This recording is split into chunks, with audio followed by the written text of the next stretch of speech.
She stood in the lobby for 28 years. No dust, no decay, just stillness. But when a janitor looked closer, he realized mannequins don't have scars. Therefore, he checked the agency archives after midnight. He froze, because the face staring back at him wasn't a prop. It was a missing artist the state had stopped searching for. And when the police finally moved her, they found the one detail that proved she hadn't been preserved. She'd been imprisoned.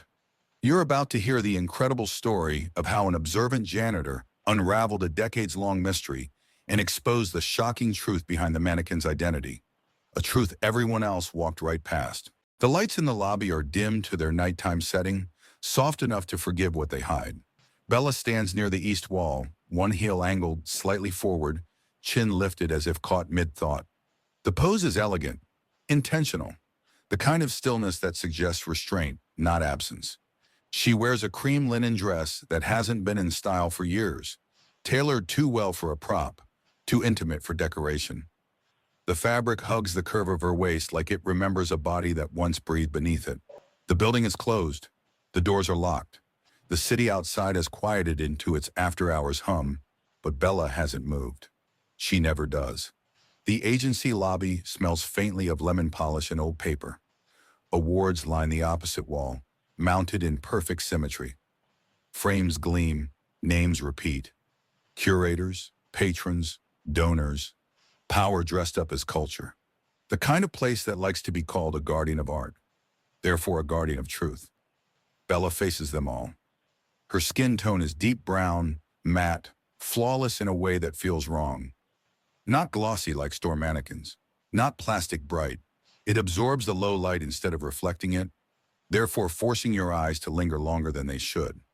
Her hands rest at her sides, fingers slightly curved, nails trimmed short, no polish, no chips, no imperfections anyone can name out loud. But people feel it anyway. Security guards joke about her during the day. New interns ask who made her. Visitors tilt their heads, squint, step closer than necessary. Someone once laughed and said she looks like she's about to blink. No one ever stays with that thought long enough to be uncomfortable. The agency calls her a tribute piece, an homage to realism, a symbol of their commitment to representing marginalized voices. Bella stands there as proof. Therefore, the building never has to explain itself. After hours, the air changes. The hum of electricity becomes audible. The vents breathe. The exit sign casts a red halo across the floor that stops just short of Bella's feet, like it refuses to touch her. The security camera above the reception desk blinks once, then again. Bella's eyes are dark glass, fixed, forward. But the reflection in them shifts. It's subtle, barely there. The suggestion of movement rather than movement itself, as if the lobby rearranges itself when no one is looking directly at her, as if the building remembers something it refuses to say. There's a reason the cleaning staff avoids this wing. The agency has a reputation, prestigious, untouchable, the kind of place that can make or erase careers with a single exhibit. They host panels, they publish statements, they speak fluently about inclusion while deciding who gets archived and who disappears quietly between grant cycles. Bella arrived 28 years ago. No plaque says that. No document explains her origin. She was already here when most people started, already part of the furniture, already normalized, therefore unquestioned. But normalization doesn't erase discomfort. It just buries it under routine. At night, the routine thins. The emergency lights flicker, then steady. The glass doors reflect the lobby back at itself. Bella appears twice now, once as herself, once as a ghosted double hovering in the dark glass. And something is off. There's a faint line at the base of her neck, just beneath the jaw. Too precise to be a seam, too uneven to be decorative. It disappears when the light shifts, therefore easy to miss if you aren't looking for it. Most people aren't. The clock behind the reception desk clicks to 11:47 p.m. Somewhere deeper in the building, a door closes. Soft, careful, human, Bella remains still. But the shadow at her feet isn't. It stretches slightly longer than it should, angled toward the service corridor instead of the light source. A trick of perspective, maybe, a quirk of architecture, or something else entirely. The agency likes to say art watches back. They use the phrase during tours. People nod, smile, take photos. Standing alone in the lobby, that idea feels less poetic. It feels accusatory. Bella's reflection in the glasses shifts again, just enough to suggest depth where there shouldn't be any. Her eyes seem darker now, therefore deeper. The cream dress catches on a whisper of air from the vents, the hem lifting a fraction of an inch before settling back into place. Mannequins aren't supposed to move. Everyone knows that. But someone notices the details anyway. Every night, the scuff marks that appear and vanish, the line at the neck, the shadow that points the wrong way. The only person still here when the building exhales and drops its mask, the janitor. Marco arrives at 11:58 p.m., the minute hand still settling when his key clicks into the service entrance. He likes precision, not because anyone demands it, because routine is the only thing in the building that belongs to him. The agency at night is a different organism. During the day, it flashes. Voices ricochet off marble. Shoes hurry, people gesture at nothing and call it vision. But at night, the place slows to Marco's speed. Fluorescent lights hum. Dust reveals itself. The truth of a room settles once it stops performing. Marco moves quietly, not out of fear, out of habit. His cart rolls beside him, wheels aligned, mop folded just so. He wears the same navy jumpsuit every shift, washed thin at the elbows. His name patch is stitched and crooked. He's asked for it to be fixed twice. Therefore, he stopped asking. He cleans in the same order every night. Lobby last. Always last. Not because it's the dirtiest, because it's the most watched.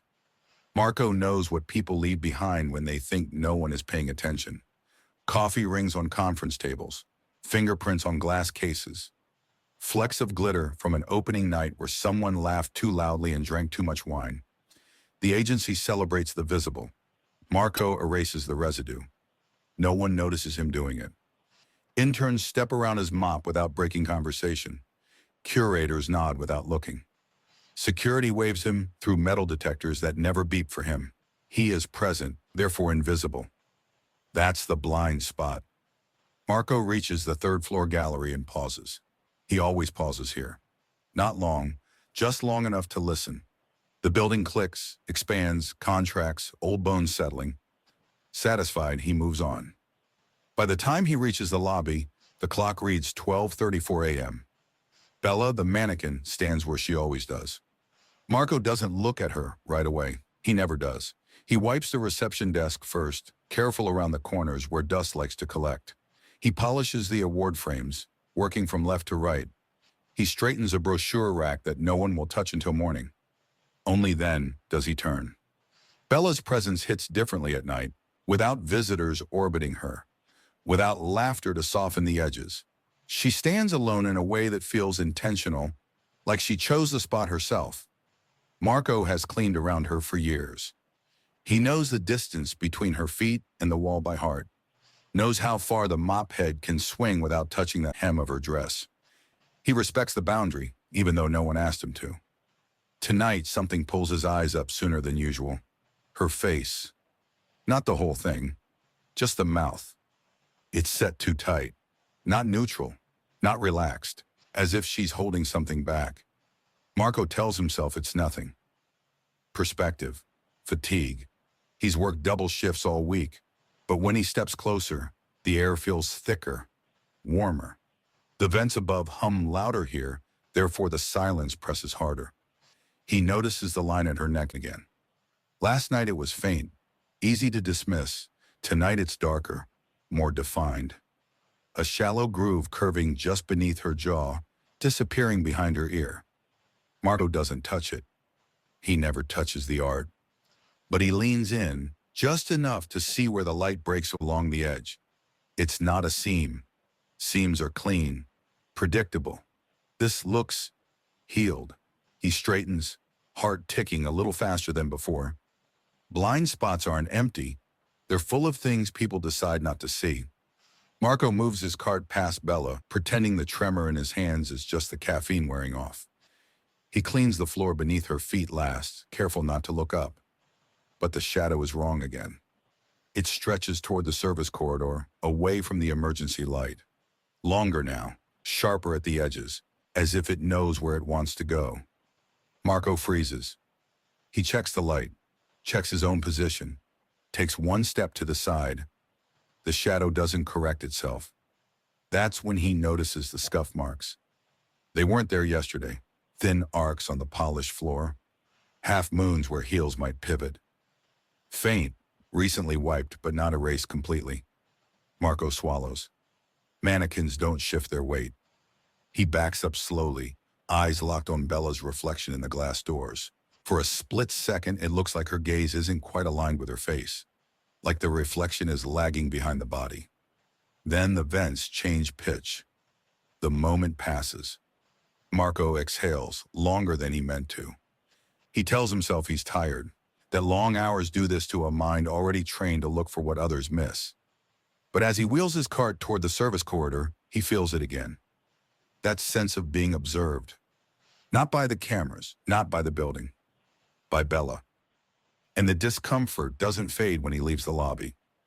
It follows him down the hall, therefore refusing to be cleaned away.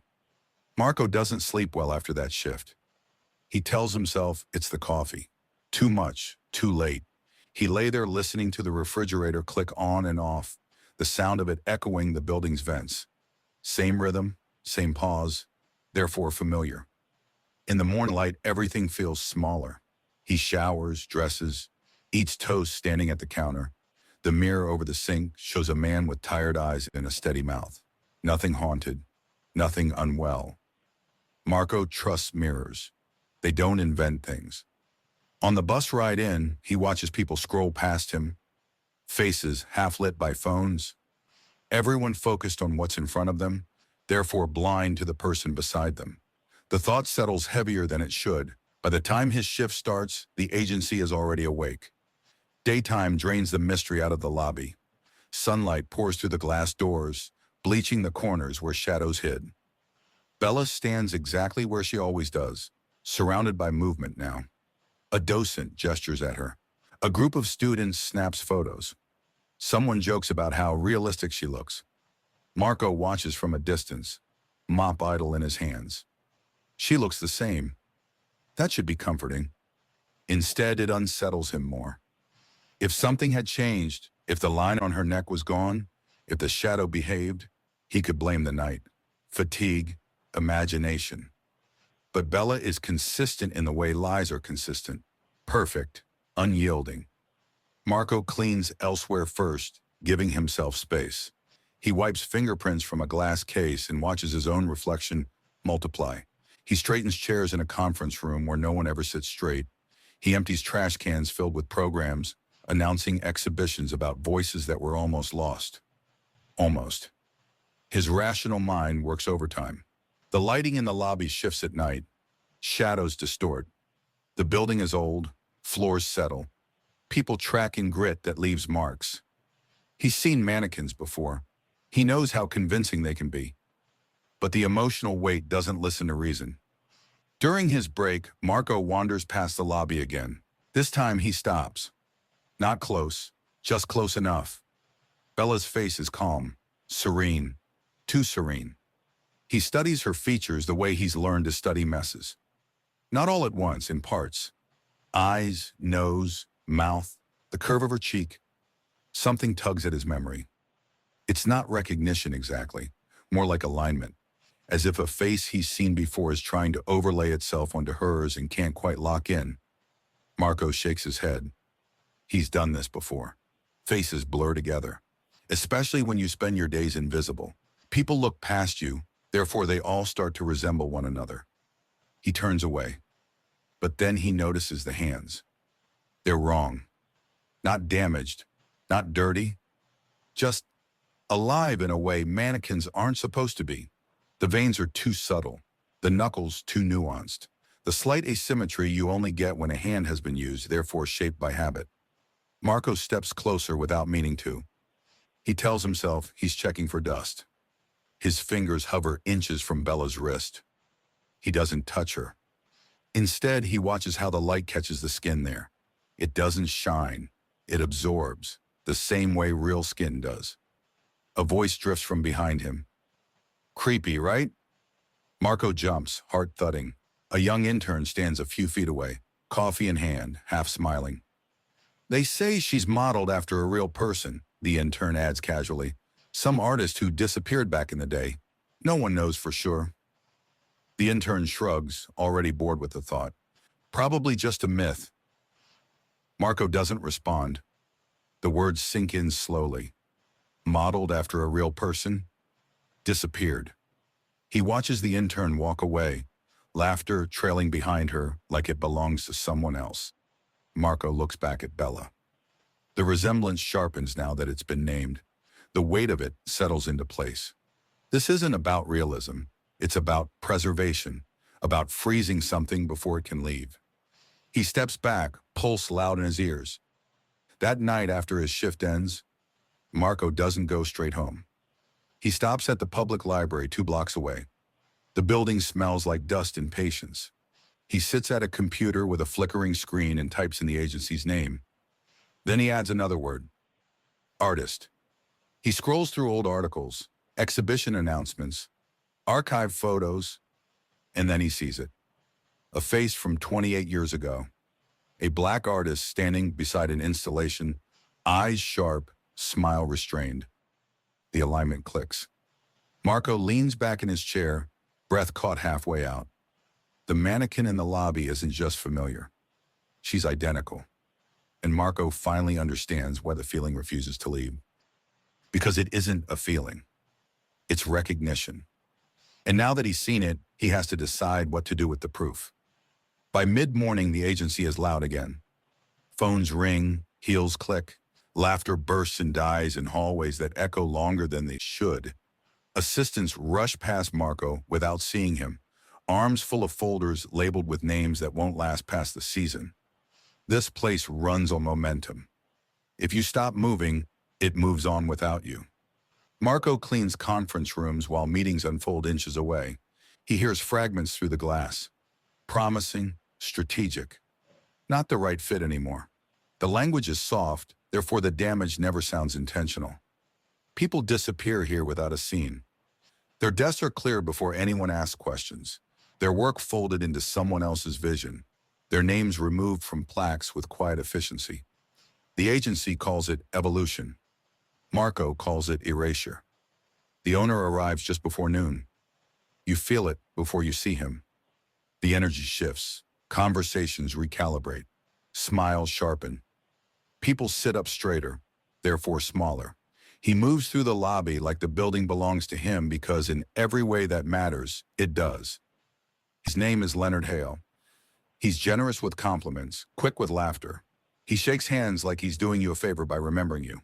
He wears his power lightly, therefore no one challenges it. Marco watches from behind his cart as Hale stops near Bella. Hale tilts his head, studying her with the fondness of a collector admiring a favorite piece. Not pride, ownership. She still stops people in their tracks, Hale said to no one in particular. A curator nearby nods too fast. She's iconic, Hale smiles. Good art should be unforgettable. Marco notices how Hale doesn't look at Bella's face for long. His eyes drift instead to her posture, her stillness, the control it represents. Hale's gaze flicks briefly toward Marco. Not curious, not suspicious, dismissive. Marco lowers his eyes and keeps moving. He's learned that survival here depends on knowing when not to exist. The agency rewards loyalty, not the loud kind, the quiet kind, the kind that doesn't ask where someone went, the kind that signs updated contracts without reading the footnotes, the kind that applauds the new exhibit and forgets the artist who pitched something similar last year. Fear hums beneath the polish. Marco feels it when he empties trash cans filled with shredded drafts, when he wipes whiteboards clean of ideas that never made it out of the room, when he hears someone whisper, "Don't push," like it's advice instead of a warning. Bella stands in the center of it all, unchanging, unchallenged.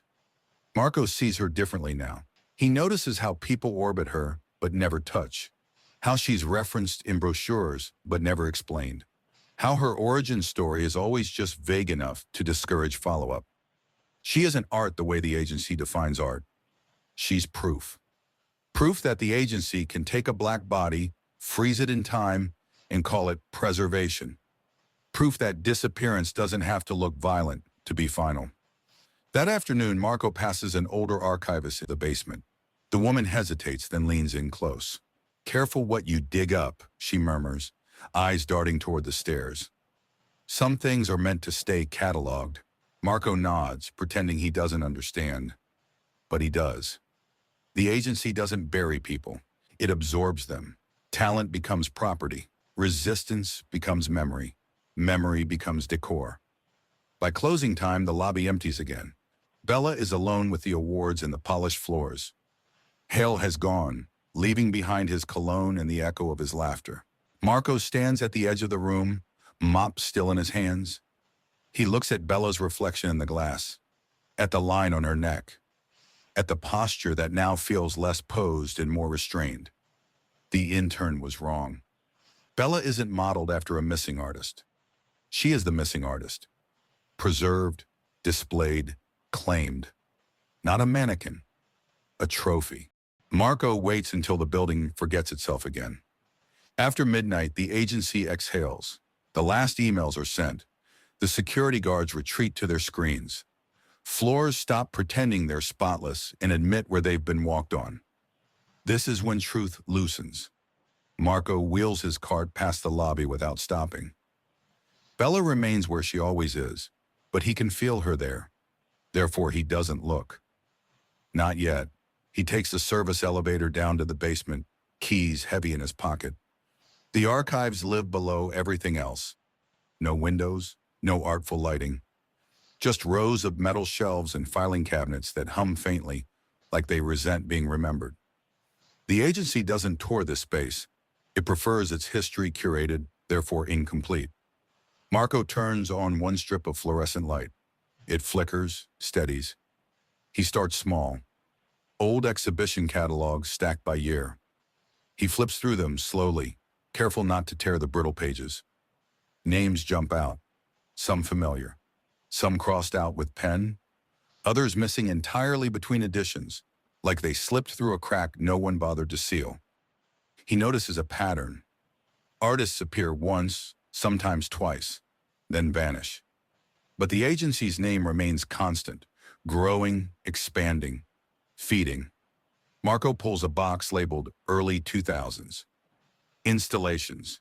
Inside are press clippings, folded editorials, grainy photos printed on cheap paper. The tone is different back then, less polished, more daring. Artists described as unmanageable, too confrontational, brilliant but difficult. Difficult shows up a lot. He keeps going. A locked drawer resists him for a moment before giving in. Inside are hard drives, unlabeled, except for dates. Marco plugs one into an old desktop the archivist used for digitization. The screen glows weakly, therefore intimate.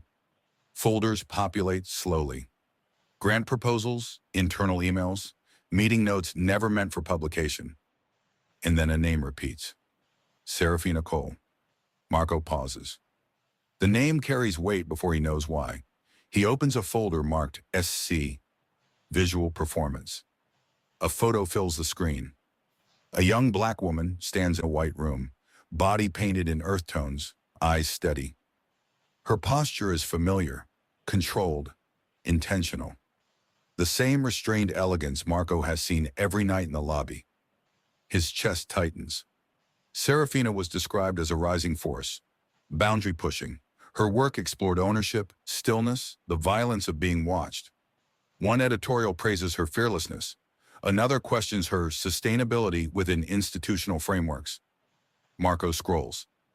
The articles stop abruptly. No final exhibition review, no farewell interview. Just silent. He checks the dates. 28 years ago. Marco leans back, chair creaking beneath him. The building settles around him, therefore listening. He opens another folder. Internal correspondence this time. Polite language wrapped around sharp intent. She refuses to compromise. She doesn't understand the value of legacy. Leonard believes she'll come around. Leonard. Marco's mouth goes dry. The last email is short. Exhibit canceled, assets retained, no explanation. No follow-up. Marco clicks through images from the canceled exhibit. And there it is. A familiar cream linen dress. His breath catches. The model in the photo stands barefoot, chin lifted, eyes forward. The dress fits the same way. The posture is identical. Even the angle of the head feels rehearsed, therefore enforced. Marco zooms in. Her hands. The same subtle asymmetry, the same lived-in detail. Fingers shaped by use, not manufacture. He stares at the screen too long enough for the image to burn itself into him. This isn't inspiration. It's replication. Marco ejects the drive and slides it back into the drawer, hands shaking now. He doesn't take anything, doesn't photograph the screen. He knows better. Proof doesn't survive long in this building, but memory does. As he shuts down the computer, his eye catches something taped to the side of the monitor. A yellowed note, almost forgotten. Neck restraint adjusted. Check alignment before opening. Marco reads it twice. Neck restraint. He stands slowly. The air feels heavier than before, therefore harder to breathe. Marco turns off the light and rides the elevator back up in silence.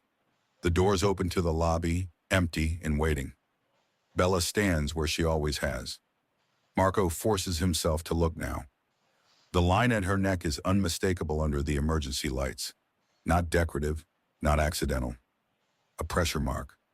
His eyes trace it upward, following the curve beneath her jaw, toward her ear. And there, half hidden by her hairline, is the detail he can no longer unsee. A small indentation, exactly where a human pulse would be. Marco has cleaned enough bodies to know the difference. Not dead ones, living ones. The way people leave pieces of themselves behind without realizing it. Sweat etched into fabric. Oil from fingertips darkening handles. The subtle asymmetries that only appear after years of use. Mannequins don't have those. Bella does. He stands closer than he ever has, the lobby hushed around him. The emergency lights cast a soft red wash across her skin, therefore the detail becomes impossible to ignore. Just below her left ear, half hidden by the fall of her hair, there's a small crescent-shaped indentation. Not a flaw. A habit. Marco has seen it before. He remembers his mother brushing her hair in the mornings, tilting her head just so, fingers pressing into that same spot when the headaches came. The skin there always dipped inward, a quiet concession to the pulse beneath. A place where stress gathered, where life announced itself. That indentation isn't taught. It's earned. He exhales slowly, chest tight. He pulls the archived photo from his pocket. He printed it earlier, folded it small, therefore dangerous. Serafina stands in the white room, chin lifted, hair pulled back. Marco lines the image up with Bella's face. The crescent matches perfectly.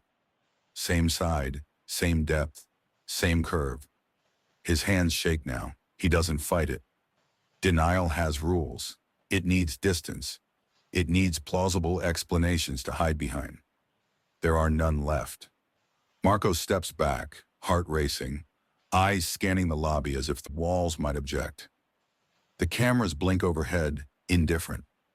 The building doesn't react. It never does. He looks at Bella's wrists next. The veins map themselves subtly beneath the skin, branching in a way too complex to be sculpted. He remembers the note in the archive. Neck restraint adjusted. His stomach turns. This wasn't about realism. It was about immobilization. Marco thinks about how the agency spoke of legacy, preservation, control. He thinks about Hale's fond smile, the way his eyes slid over Bella like she belonged to him. The word mannequin collapses under the weight of evidence. Mannequins don't have pulse points. They don't develop stress marks. They don't retain the body's quiet negotiations with pain. Marco leans in again, closer than is safe. He watches Bella's chest. He knows what he's looking for. Therefore, he hates himself for hoping he's wrong. At first, there's nothing. Then, a barely perceptible rise. So slow it could be imagined. But Marco counts. 1, 2, 3. The rise comes again. His breath leaves him in a rush. This isn't symbolism. This isn't metaphor. This is a woman being held in stillness so complete it passes as art. Marco's mind reels backward through every night he's cleaned around her. Every time he avoided eye contact. Every time he told himself not to touch. She wasn't posed. She was restrained. The building hums, therefore complicit. Marco steps back, hand covering his mouth. The realization hits him with physical force. The agency didn't honor Serafina. It archived her body. The lobby feels smaller now. The awards on the wall look obscene. The reflection in the glass shows Marco standing beside Bella, therefore implicated. He thinks about the way the agency eats its own, about how disappearance doesn't require violence when control is this total. Bella's eyes remain fixed forward. But now Marco understands why they've always felt heavy. They aren't glass. They're waiting. He swallows hard. Whatever is happening here has been happening for 28 years. And Marco is the first person to realize the truth, not because he's special, but because he's the one who cleans what everyone else refuses to see. The mannequin in the lobby is not symbolic. It is literal. And once you know that, there's no pretending you didn't. Not ever again. Marco doesn't go home after his shift. He can't. Sleep belongs to people who can still pretend they don't know something. Marco knows too much now. The detail at Bella's neck has rewired the building for him. Every corridor feels narrower. Every reflection accusatory. He takes the bus across town to a municipal building that hasn't been renovated since neglect became policy. Fluorescent lights buzz overhead. A digital kiosk blinks through menus like it's tired of being asked questions. Marco sits at a terminal labeled Public Records Access. The words feel optimistic. He types Serafina Cole. The system thinks about it longer than it should. A file appears. Missing person. Cold case. Marco's throat tightens. The record is thin. Embarrassingly thin. A single-page summary, last updated years ago. Serafina Cole, age 26 at disappearance. Visual artist, last seen leaving a professional meeting in the downtown arts district. The notes are clinical. Adult, no signs of forced entry, no immediate threats identified. Lifestyle suggests voluntary absence possible. Case deprioritized due to lack of new leads. Marco reads the language twice. Voluntary absence. He's heard those words before. Not here, at the agency. She's exploring other opportunities. She decided to step back. Time =0.6s. She wasn't aligned with our direction anymore. Different rooms, same dismissal. Marco scrolls. There's a photo attached to the file. Low resolution. Serafina's eyes look straight into the camera, expression guarded. The same restraint, the same held breath. Beneath it, a timestamp. Last confirmed sighting, the same week Bella appeared in the agency lobby. Marco closes his eyes. The overlap is surgical.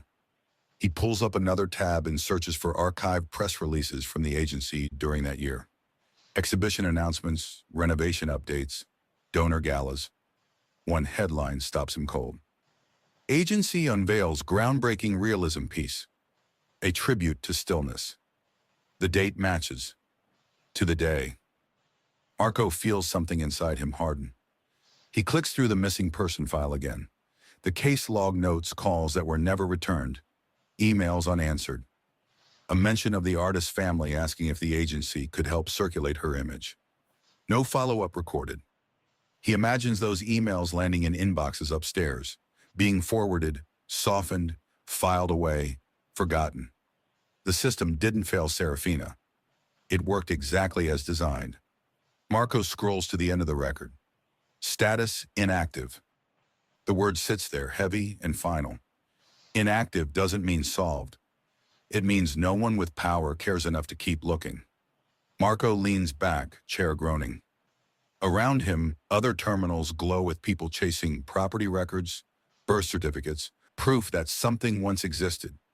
He realizes something then. The agency never needed to hide Serafina. They just needed to outlast the people who loved her.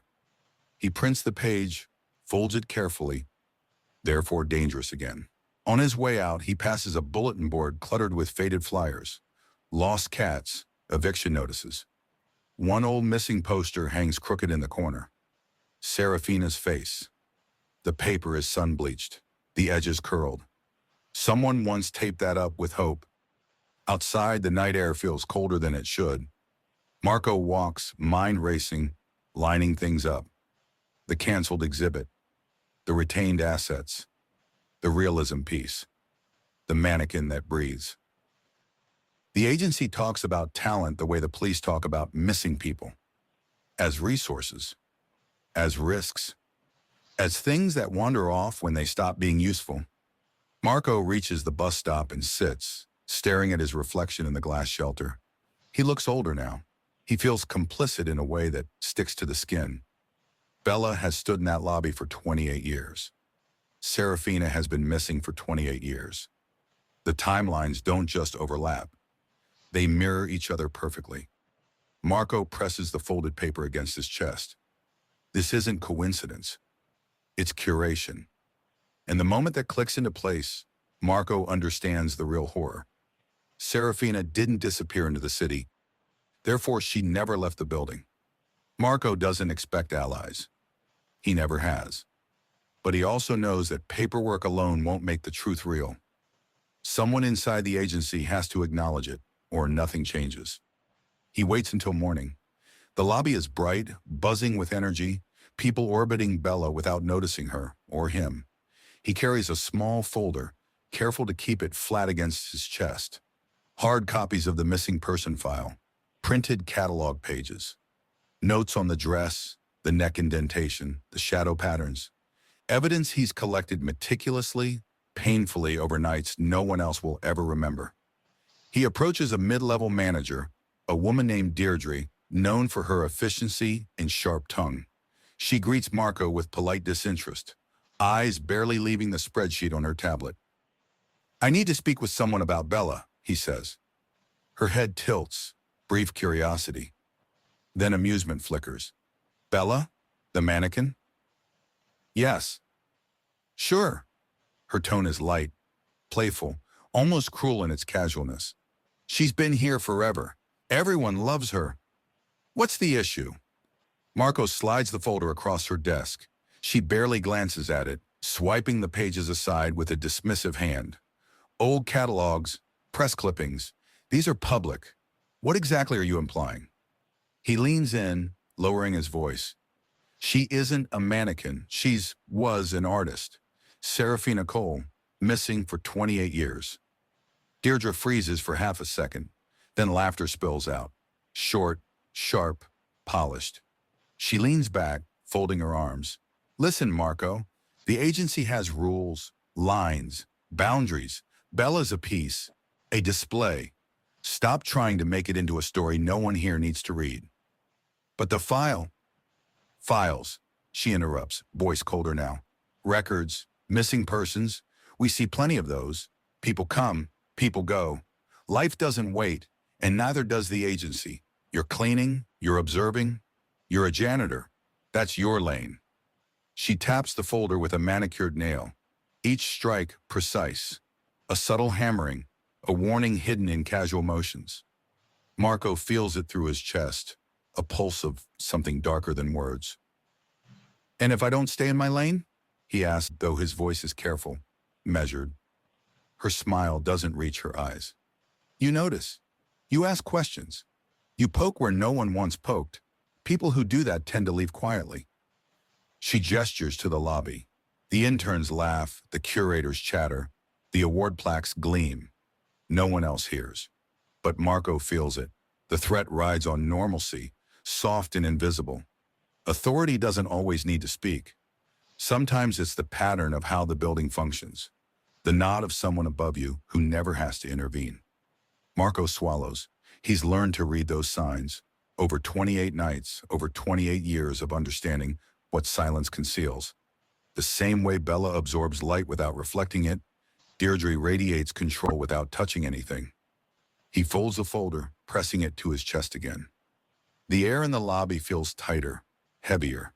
He can almost hear the faint hum of power in the walls, the echoes of decisions made decades ago that left Serafina where she is. Deirdre stands, leaning slightly toward him. You're good at noticing things. That's impressive. But be careful. Some things aren't for noticing, and when they are, noticing becomes dangerous. Time equals sign 0.6s. She leaves him there, the words lingering like smoke. Not a threat shouted, not a threat written, but Marco knows exactly what they mean. He glances toward Bella, standing poised, still, immovable, except for the line at her neck, the subtle crescent indentation. He realizes what he already suspected. Noticing the details isn't neutral. It's risky. Observing isn't harmless. And worse, it isn't reversible. Marco walks back toward the service corridor, mop tucked under his arm, heart pounding just beneath control. He knows now that every night he returns, every observation he makes, every careful measurement is a rebellion. And rebellions at this agency do not go unnoticed, even when they seem invisible. He stops for a second at the lobby entrance, staring at Bella's reflection. The indentation at her neck glows faintly under the lights, undeniable. For the first time, Marco truly understands that seeing isn't just knowing. It's dangerous. Leonard Hale does not summon Marco. That would be too obvious. Instead, Marco finds him, waiting in the lobby near closing time, standing beside Bella as if the meeting were accidental, as if this were simply where Hale happened to be when the day ended. The lobby is quieter than usual. Most staff have already left. The awards on the wall glow softly, catching the last of the artificial light. Bella stands between them, perfectly still, the cream linen dress untouched. Hale turns as Marco approaches. Marco, he says easily, like the name belongs in his mouth. You've worked here a long time. Marco stops a few feet away, keeps his hands visible, neutral, respectful. Yes, sir. Oh. Hale smiles, and it's warm, practiced, the kind of smile that's put donors at ease and dismantled critics without raising his voice. I like people who stay, Hale continues. It says something about their character, loyalty, discipline, the ability to understand systems larger than themselves. Marco nods once. Hale gestures vaguely around them. This building rewards that kind of understanding. He doesn't look at Bella when he says it. That's the first thing Marco notices. Hale walks a slow circle, shoes silent on the polished floor. He stops on the other side of Bella, putting her between them, not blocking Marco's view, framing it. I hear you've been asking questions, Hale says lightly. Marco's pulse ticks up. He keeps his voice steady. I noticed something that didn't make sense. Hale chuckles, soft. That's art, Marco. It isn't supposed to make sense to everyone. I don't mean the art. For the first time, Hale looks directly at Bella. Not at her face, at her neck. The look lasts less than a second, but it's precise, surgical, like a man checking a lock. Hale turns back to Marco, smile intact. People see what they want to see, he says, especially late at night. Especially people who work as hard as you do. Marco feels the warning settle into the space between them. I've seen records, Marco says. Archives, public files. Hale raises an eyebrow. Curious now, still polite. And? They overlap, Marco replies. The dates, the installation, the missing person. Hale doesn't ask which person. That's the second thing Marco notices. Instead, Hale steps closer to Bella and smooths an invisible wrinkle from her sleeve. His touch is careful, proprietary. Talent is fragile, Hale says. Artists burn hot. They break rules. Sometimes they break themselves. Institutions exist to give that chaos shape. Marco's jaw tightens. Some people don't want to be shaped. Hale smiles wider. No one ever thinks they do. Not at first. The words hang there, heavy. Hale finally meets Marco's eyes. The warmth drains just enough to reveal something colder beneath. Appraisal, calculation. You do important work here, Hale says. You keep things clean, orderly. You make sure what's meant to be seen stays visible, and what isn't doesn't distract.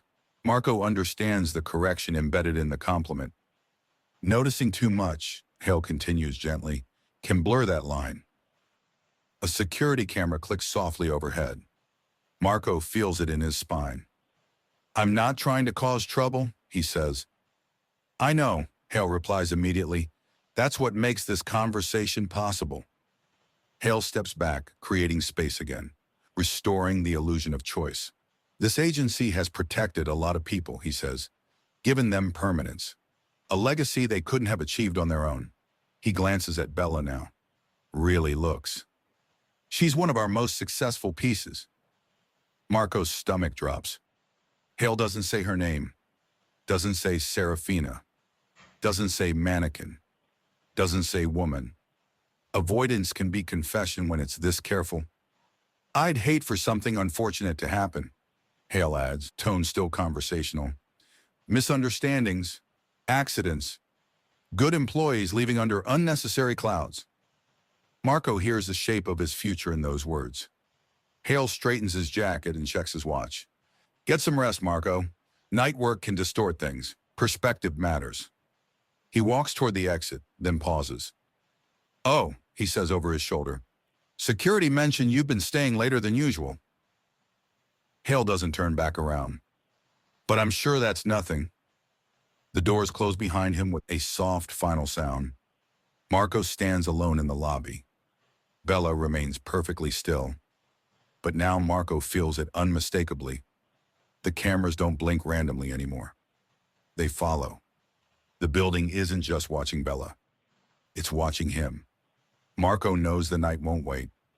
He rides a service elevator down to the archives faster than usual, fingers tightening around the folder pressed to his chest. Each shift, each observation, each breadcrumb of evidence has led here. He needs confirmation, something irrefutable, something the agency cannot erase. The basement smells of dust and fluorescent light. The metal shelves stand like sentinels. But tonight, something is off.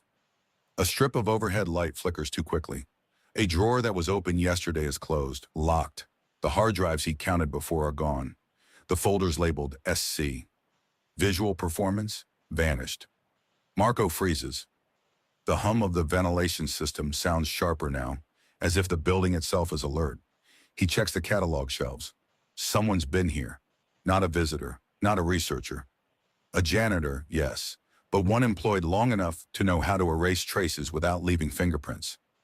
He kneels, scanning the floor for scuff marks, evidence of hurried movement. Dust disturbed, a chair slightly misaligned. Everything aligns with someone working fast, therefore trained. Someone who knows the system inside and out. Marco pulls out his own folder, opens it, and scans each page. Copies of the missing person file, the printed archive images, the catalog pages. He flips through them, heart hammering. These are small, fragile victories. Proof. The sound of footsteps echoes. Not loud, not hurried, purposeful. Someone is coming. He hides behind a filing cabinet just as his security guard enters, flashlights slicing through the aisles. Marco freezes, pressed flat. The guard pauses at a shelf, rearranges folders, hums softly, and moves on. The message is clear. Someone is checking the archives. Someone is making sure there is nothing for him to find. Access to the digital records is revoked next. The terminals he's used for research now display a single line. Permission denied, unauthorized, contact administrator. Marco's pulse spikes. The system is closing ranks. He slides to the floor, pressing the folder to his chest. He can feel the weight of the evidence as if it's a living thing. He knows what the building has already done to Serafina. He understands what might happen to him if he pushes further. But the alternative is silence. Silence would let the agency win. It would let Bella remain frozen. It would let Leonard Hale's legacy of control persist without challenge. Marco exhales slowly, ears straining. Footsteps fade, leaving only the soft hum of lights and the distant buzz of vents. The air tastes metallic with tension. He stands, glances around. Shelves, cabinets, drawers, locked. Empty. The proof he came for is slipping through his fingers. He could leave now, disappear into the night and preserve his safety. Most people would, but Marco doesn't. He pulls a stool to a shelf just out of sight of the cameras. He stacks any remaining catalogs he can reach, notes tucked between them, prints of archived photos. Each page he grabs is carefully folded into his bag. He works fast, his hands shake, but he doesn't stop. The line at Bella's neck flashes in his mind, the crescent indentation beneath her jaw, the subtle asymmetry of her hands, the pulse that refuses to be ignored. He knows he must act before someone else notices him noticing. The emergency lights flicker. A vent clicks as if signaling the guard above. Time is shorter than he thought. Marco zips the bag closed. He feels the fabric strain under the weight. It's more than paper. It's memory. It's life. It's proof that someone in this building was taken and held without consent for decades. He pauses. His reflection in the metal shelves catches him, tired, resolute, aware that every second from now is risk multiplied. He thinks about Hale's smile, the polite menace in his voice, the mid-level managers who dismissed him, the archivist who whispered warnings about things meant to stay cataloged, every adult in the building who trusts control over justice. And he knows that taking this evidence will change everything. The agency will notice, security will follow, phones will be traced, careers will be threatened. The risk is immediate, personal. It could cost him everything. But Marco also knows what staying silent costs. He steps toward the service elevator. Bag heavy, evidence fragile, every step measured. The lobby awaits. Bella waits. He looks one last time at the archives, now a tomb for everything the agency erased, locked, or misplaced. The room feels smaller, more oppressive. The hum of fluorescent light fills the space like a heartbeat, counting down the seconds until someone realizes he's moved something they never wanted moved. Marco swallows hard. He presses the button for the elevator. Therefore, and as the doors close, he makes a choice. Proof over safety. Evidence over silence. Action over fear. The building watches, indifferent. But Marco walks anyway. Marco waits in the lobby, hands trembling but steady. The fold pressed to his chest like armor. The night is long gone, replaced by the harsh clarity of early morning. He has called the police the night before, explaining as calmly as he could what he's discovered. The mannequin known as Bella, the archive evidence, the public records, the photographs, the indentation at her neck, the faint pulse he had noticed. Initially, the response had been skeptical. The dispatcher's tone was polite, almost amused. "A mannequin? You're sure?" she asked. "Sir, you want to come down to the station first? Maybe bring whatever you have." Marco insisted. He couldn't wait. Time was too short. He repeated every detail, emphasizing that this was not speculation, but observation, evidence accumulated over decades. Finally, they agreed to send officers and a detective to the agency. Now they are here. 2 uniformed officers arrive first, badges glinting under the fluorescent lights. Officer Daniels and Officer Reyes. The first names Marco learns as they introduce themselves with professional courtesy. A detective in plain clothes follows, notebook open, eyes assessing everything as he moves. Marco guides them past the empty desks, past the award plaques toward Bella. The mannequin hasn't moved, doesn't need to. The detective crouches first, circling Bella as if measuring her presence against some invisible scale. He glances at the camera feeds. He taps at his tablet. Questions are quiet, precise, procedural. He asks about materials, provenance, records of purchase, and the artist's name. Marco answers calmly, every word deliberate. He does not embellish. He does not speculate. He lays out the timeline, the observations, the archives, the prints, the public records. He points to the crescent indentation beneath her jaw, to the subtle vein patterns in her hands, to the line at her neck.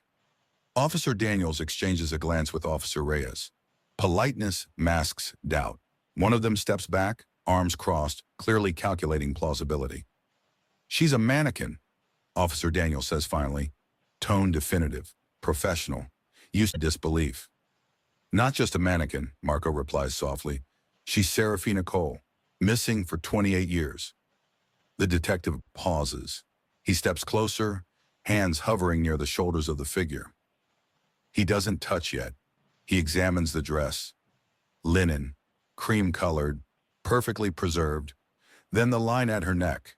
Then the subtle asymmetries in the face. He lifts the chin slightly, tilts the head. A pulse, so faint it could be imagined. But there. And then the hand laid just so, veins mapping beneath skin. Fingers that have lived enough to leave traces of movement, pressure, habit. Marco watches, holding his breath. A forensic technician arrives next, gloves snapping into place, scanning instruments readied. The room is hushed now, the initial skepticism retreating in measured, cautious increments. Every click of a camera, every hum of the scanner, amplifies the weight of the moment. She steps back, eyes widen slightly. "This isn't a replica," she murmurs. To herself or to the detective, it's unclear. The detective straightens, finally looking at Marco. "Do you understand what you're claiming?" "I do," Marco says. His voice is calm, almost hollow. He does not look away from Bella. He has memorized her posture, her stillness, the way the light falls across her jaw. The forensic technician begins a careful examination of the neckline and hairline. Instruments register the faintest traces of life beneath the skin. Pulse points, subtle but undeniable. The detective turns to the officers. "We need to confirm identity, fingerprints, DNA if available. Cross-check with missing person files." Marco slides the printed missing person file across the desk. Officer Reyes opens it. The photograph, the dates, the reports, overlaps perfectly with the timeline Marco had laid out. Serafina Cole, 28 years missing, rising artist, body documented by the agency, unacknowledged by anyone else. The room falls silent.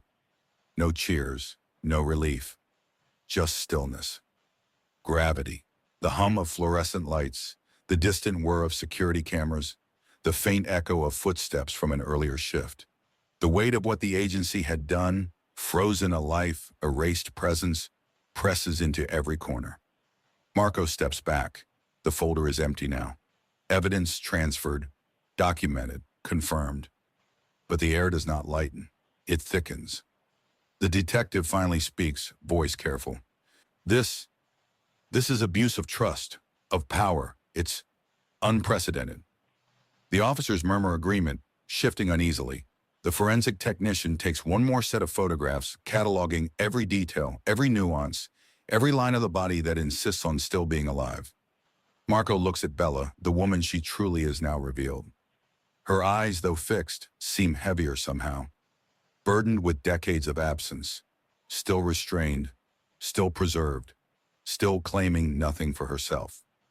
The room reacts, not with celebration, not with triumph. The reaction is silence stretched thin, gravity pressing down on the uniforms, the badges, the notebooks. The reaction is comprehension, shock, unease, recognition that something monstrous can exist behind polished walls, behind smiles, behind awards and prestige. Marco exhales slowly. He has delivered proof. And now the consequences are ready to unfold. The officers file their notes, providing Marco with their names and direct lines. Detective Coleman assures him that the case will be treated with priority, but the tone carries the weight of institutional caution. Every step taken here is deliberate, careful, restrained. The revelation of Serafina's identity is a fact now, but the room does not celebrate. Instead, it processes. Every person present measures the depth of what has occurred, the injustice, the duration, the audacity of control exercised through silence. Marco's gaze lingers on Bella one last time before stepping back.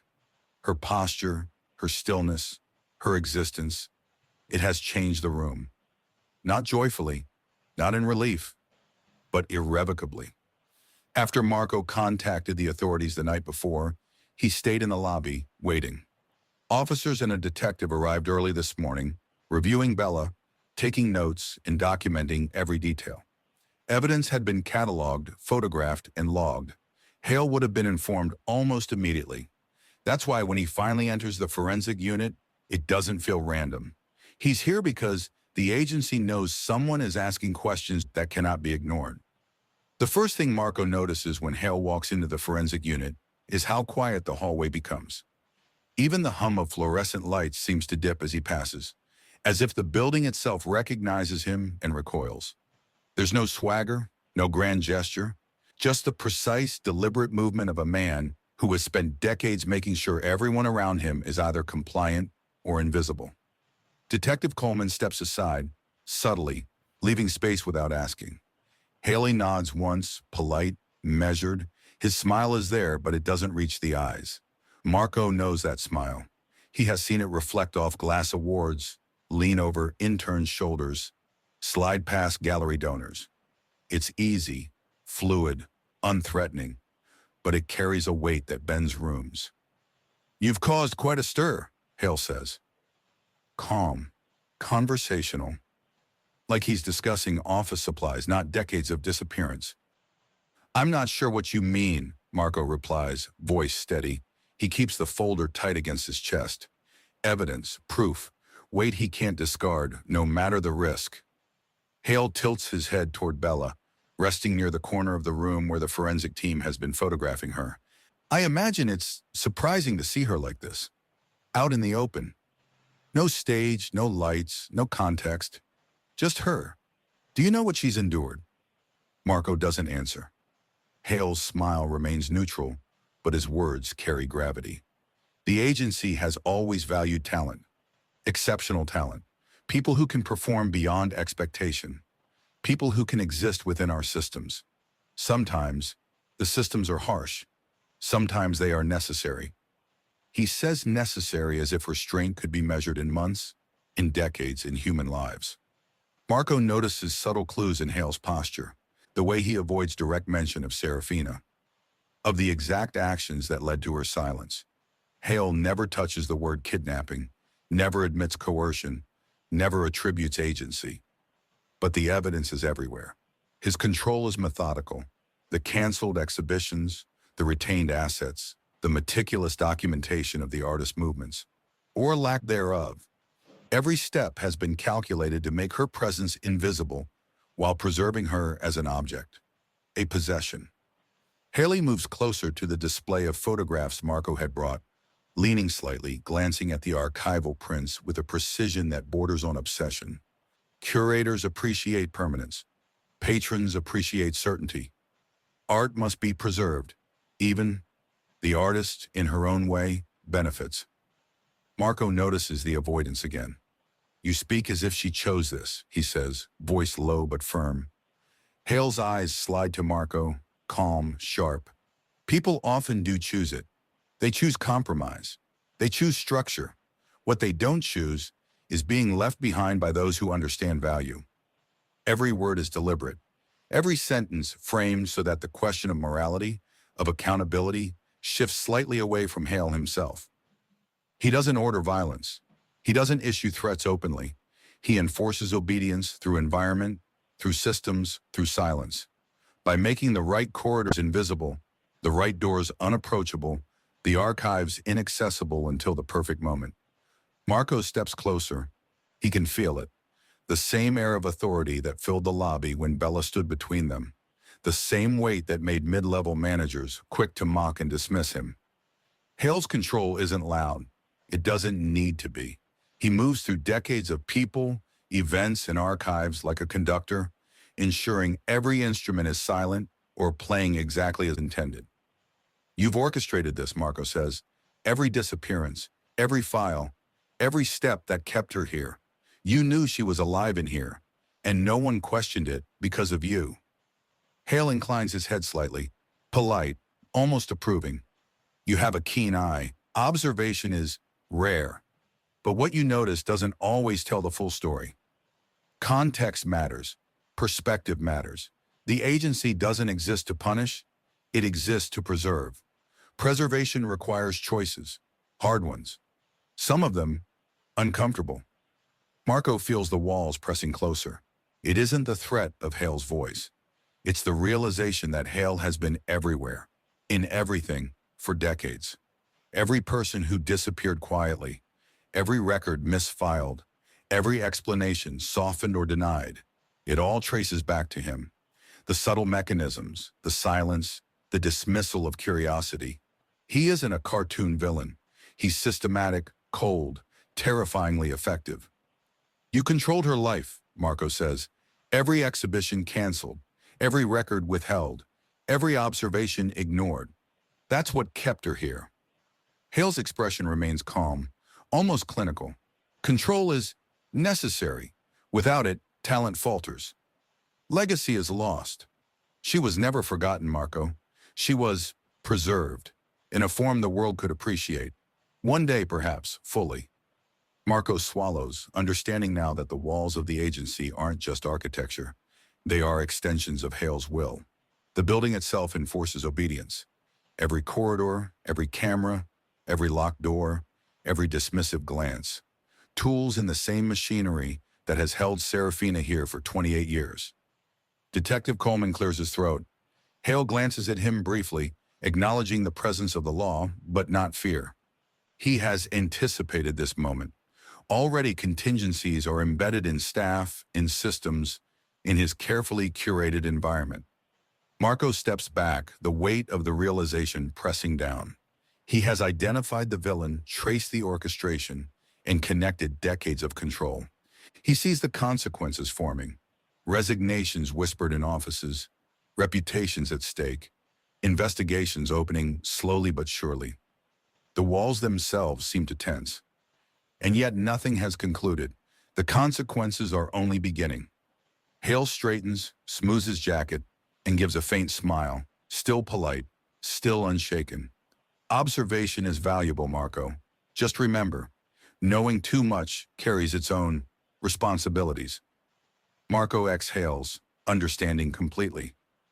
The owner is unmasked, not by shouting, not by confession, not by violence, but by the weight of his control, by the way systems bend to his will, by the decades he spent turning silence into a weapon.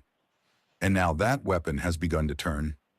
The agency feels smaller now, not physically, but in the weight of exposure, in the shift of air that carries scrutiny instead of blind deference. The news spreads slowly at first. A missing artist found, a mannequin revealed, decades of silence laid bare. Legal teams descend, cameras linger just beyond the lobby, and the board convenes in tense closed-door meetings. Marco watches from his usual vantage in the service corridor, bags still heavy from the folders he carried to authorities, heart still tight with the knowledge that nothing will feel safe again. The corridors he once moved through invisibly now echo with conversation. Whispers of oversight, liability, and failure to act replace the usual curated chatter. Staff who ignored the signs suddenly glance nervously at one another, realizing the blind spots they relied on are no longer their allies. The lawyers are precise, calculating, careful to use the language of procedure and compliance. They speak of policy violations and unintended negligence, but beneath every word is the admission of decades of orchestrated control. Every time they mention the agency's standards of care, Marco can see the tension, the fear of what they failed to protect. Cultural reverberations follow almost immediately. Local galleries, artist collectives, and media outlets pick up the story. There are op-eds and panels discussing exploitation, institutional authority, and the erasure of voices, especially those of Black artists and creators. Social media flares with outrage, commentary, and grief. The story touches on something deeper: the cost of invisibility, the ease with which systems dismiss lives that don't align with their definition of value. Marco feels it in the hallway. The same walls that once reinforced silence now amplify exposure. He is noticed differently. Colleagues avoid eye contact. Some nod politely. Others stop speaking altogether. The weight of what he has witnessed, the responsibility he carried, now carries consequences. Detective Coleman checks in repeatedly, offering quiet assurance, procedural updates, and careful reminders that Marco's testimony is critical. He also notices the change in Marco, the subtle tension in his posture, the way his eyes scan every corner, every shadow. The cost of seeing, the detective remarks once, is not just vigilance. It's solitude, suspicion, and unease that lingers after hours when no one else is paying attention. Marco revisits the archives during the day, now allowed access only under supervision. The spaces feel emptier than before, stripped of their quiet anonymity. Files remain, but some are missing, removed in haste before the authorities arrived. The evidence that once formed his lifeline now feels fragmented, pieces of a puzzle that will be debated in court and in press cycles. He notes each gap, each erased line, understanding the silent acknowledgement. The agency always protects itself first. He thinks of the countless people who were ignored, the interns, the assistants, the models, the artists whose presence was overlooked. Blind spots were not accidental. They were systemic. Voices silenced quietly, invisibly, as if their absence could be concealed with bureaucracy, curation, and controlled authority. Marco realizes he was one of the few who refused to let the pattern go unnoticed. And yet, he has paid a cost. Colleagues avoid him. Subtle threats linger in the corners of meetings. Security cameras seem sharper now, less indifferent. Even Bella, now properly identified as Serafina, remains a reminder of the fragile boundary between vigilance and danger. Marco wonders if seeing always demands sacrifice. Late in the afternoon, he returns to the lobby. The fluorescent lights cast long shadows across the polished floor. Bella stands in the same position she did when he first noticed her. Cream linen dress untouched. Neck indentation visible in the light. The air is quiet, almost reverent, but different than before. There is no fear, no secrecy, but there is awareness. Marco steps closer and pauses, just as he did decades ago, though the decades are now his own burden. The lobby stretches before him, empty and still. He notices the subtle reflection on the marble floor, the way light catches the curve of Bella's shoulder, the faint shift in shadows. It mirrors the moment in scene 1, the first time he realized that stillness can carry weight, that observation can carry consequence. He exhales slowly, leaning against the wall. The room does not celebrate. It does not applaud. It merely exists, carrying its history, its secrets, and now its revelations. The lobby, once indifferent, now bears witness. Marco's gaze lingers on the mannequin, Serafina, alive in the recognition of truth, even if she cannot speak. He wonders if the building itself understands the reckoning it has endured, if it will ever forgive him for noticing what others ignored. The corridors are quiet, the files are cataloged, the evidence is documented, the agency's silence is broken. But in this quiet, Marco feels the weight of all the blind spots, the ignored voices, the cost of seeing, and he knows that the reckoning is just beginning. The agency feels smaller now, not in size, but in gravity. The walls no longer carry the illusion of untouchable authority. The corridors hum with scrutiny rather than curated calm. After Marco handed the evidence to authorities, the legal wheels turned quickly. Leonard Hale was placed under arrest on charges of unlawful confinement, coercion, and decades of systemic abuse. Hale's calm composure cracked only slightly when detectives served the warrant, his polished charm no longer enough to bend procedure to his will. Court proceedings began within weeks. Hale's defense leaned on technicalities, corporate hierarchy, implausible deniability. But the documentation Marco had meticulously preserved made silence impossible. Every photograph, every archive file, every cross-referenced timeline became evidence in a case that could no longer be ignored. The legal team emphasized systemic abuse, highlighting how authority had been weaponized over decades to erase voices, especially the creative Black artists the agency claimed to champion. Cultural reverberations followed. Artist collectives, local galleries, and national media examined the story. Social commentary framed it not just as an individual crime, but a reflection of a system that favors visibility for some and invisibility for others.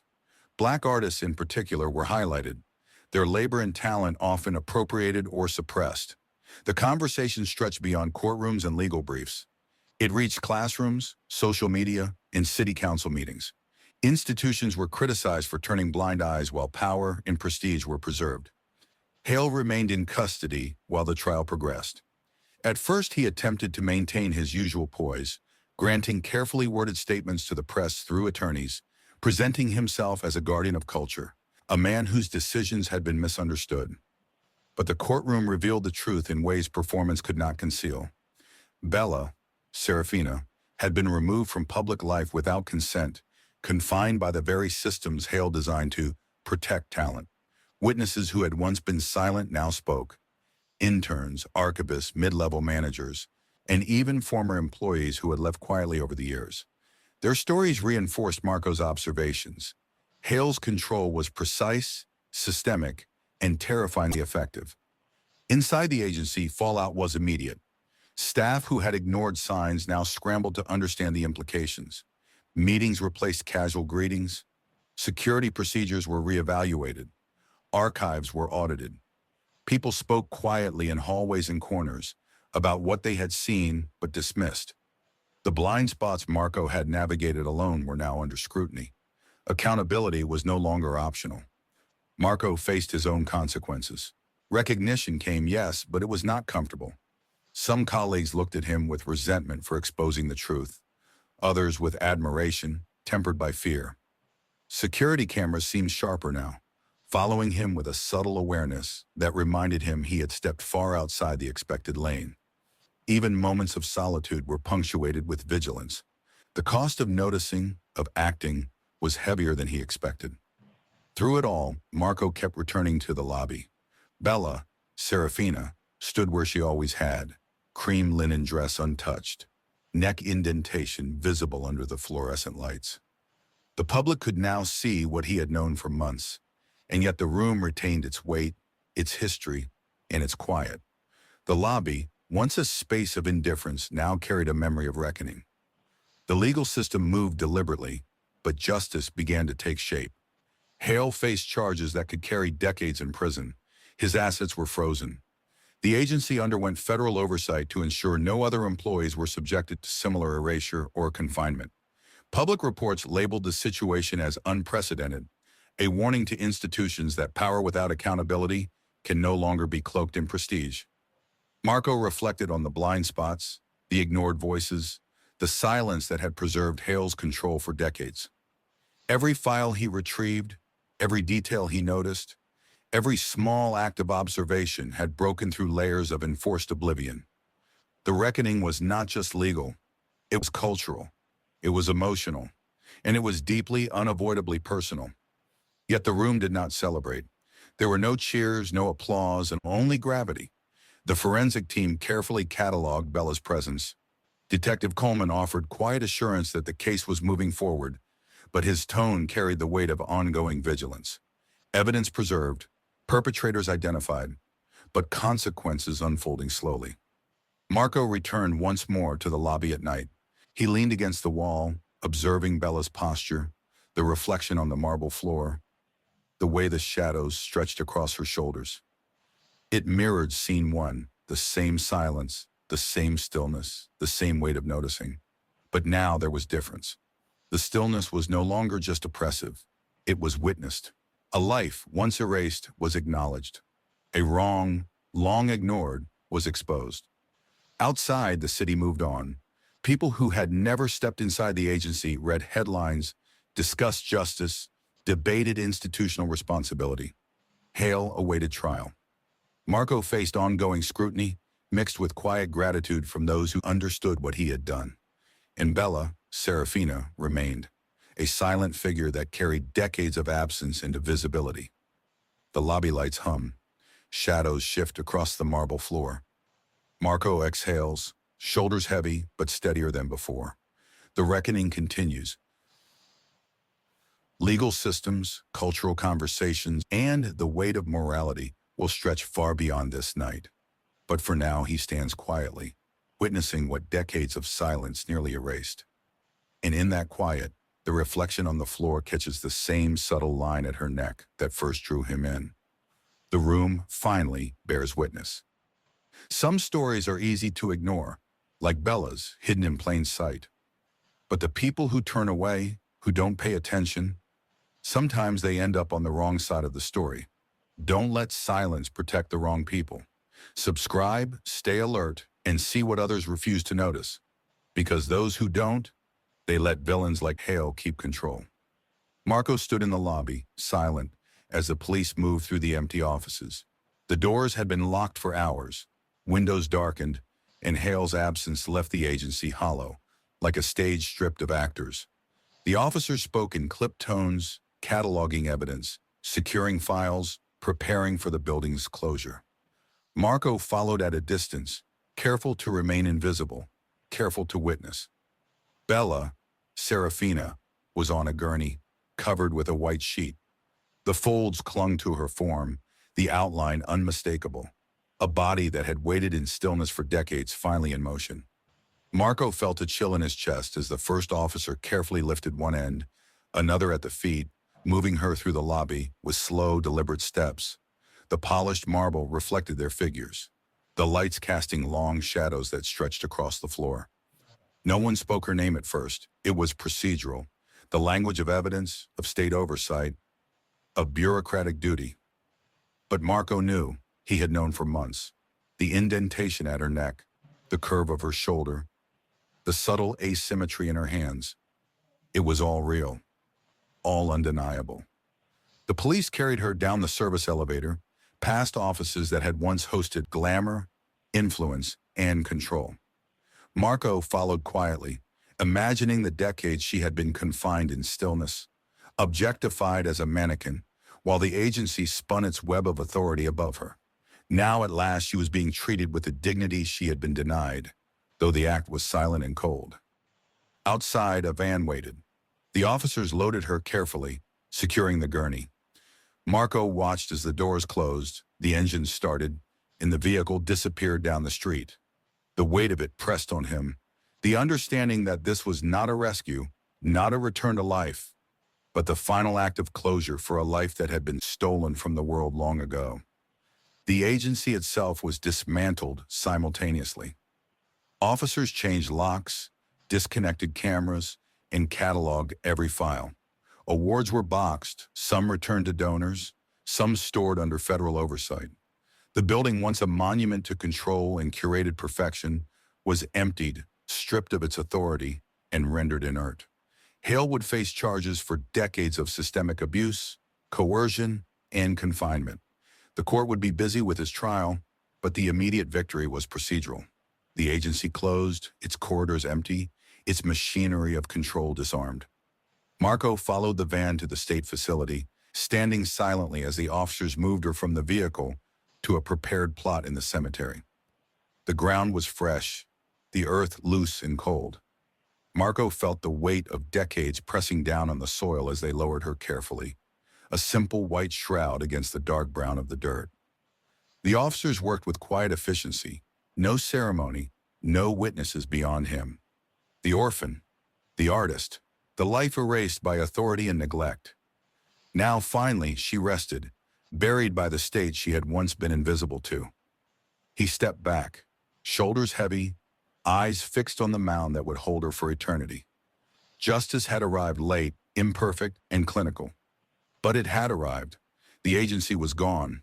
Hale would answer for his decades of control. And Serafina, the orphan, the missing artist, the mannequin that had stood for so long, was finally named, finally acknowledged, finally still. Marco exhaled slowly, glancing once more toward the horizon. The sun caught on the cemetery markers, casting long shadows across the freshly turned earth. He remembered the first night he saw her in the agency lobby, the unease, the weight, the silent presence. That memory now carried payoff. A body moved, a life acknowledged, a system held accountable. And yet he knew the lesson was broader. Familiarity hides truth. Authority distorts reality. Blind spots allow control to flourish unnoticed, and the voices least likely to be heard are often the ones that matter most. He straightened, looking back at the closed agency one last time. The doors locked, the lights out, the building silent. Other rooms, other mannequins, other stories still waited where no one was looking. Some would never be uncovered. Some would never be acknowledged. But now he had seen. He had acted. He had carried witness. Marco turned away, shoulders heavy, but steadier than before. The lobby, the building, the streets behind him. Each carried the memory of what he had witnessed. The orphan, the artist, the life erased and finally recognized. And in that quiet, Marco understood. There are other truths standing in plain sight, waiting for someone to notice, waiting for someone to carry witness. For 28 years, Bella, Serafina, stood in plain sight, unnoticed, dismissed, treated as an object while the world looked elsewhere. Marco saw her. He acted. And because he did, decades of silence and control were finally broken. What do we gain from her story? First, awareness. The world is full of blind spots. Authority, familiarity, and the polished surfaces of influence can hide danger. People often assume that because something looks normal, it is safe. But normal can be deceptive. Silence, obedience, and invisibility are tools that allow harm to persist. Seeing, questioning, and trusting your instincts are not just acts of vigilance. They are acts of survival. Second, courage. Marco's story shows that noticing is not always convenient or safe. Speaking up can be uncomfortable. It can make others uncomfortable. But courage is what transforms observation into protection. Without action, awareness alone cannot prevent abuse, exploitation, or erasure. Third, accountability. Systems are made of people. Policies can fail, but persistence, documenting, reporting, insisting on recognition shifts power. Protect yourself by keeping evidence, staying aware of patterns, and seeking support when institutions fail to act. Finally, recognition. The orphan, the silenced, the overlooked. Many exist in your communities, workplaces, even families. Listen, observe, validate, protect those whose voices are most easily ignored. Bella's story is tragic, but it carries a lesson. Danger thrives in invisibility. Truth persists in observation. And when we refuse to look away, when we choose to see and act, we honor the lives that might otherwise be erased. The world is full of mannequins, silent truths, overlooked lives, hidden dangers. Protect yourself, notice, witness, speak, because what stands in plain sight is not always what it seems.